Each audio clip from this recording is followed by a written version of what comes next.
Кабардино-Балкарии в прошлом году ощутимо сократилось число наиболее опасных преступлений против личности.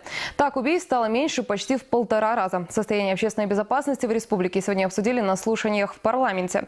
Обеспечить безопасность граждан – одна из ключевых обязанностей государства, отметила спикер Татьяна Егорова, открывая заседание.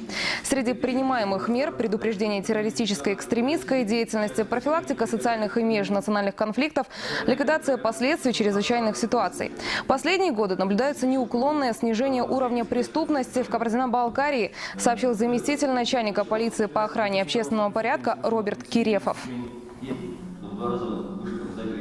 В 2016 году на территории Кабардино-Балкарской республики наблюдается снижение на 11,3% числа зарегистрированных преступлений при снижении количества зарегистрированных тяжких и особо тяжких преступлений. Данная положительная тенденция сохраняется и в январе-феврале текущего года. Однако, несмотря на положительную динамику, правоохранители отмечают рост преступлений, совершенных в состоянии алкогольного опьянения. В прошлом году таких фактов зарегистрировано около 700 и примерно столько же ДТП, в которых погибли 138 человек. Сегодня среди наиболее распространенных преступлений лидируют кражи чужого имущества.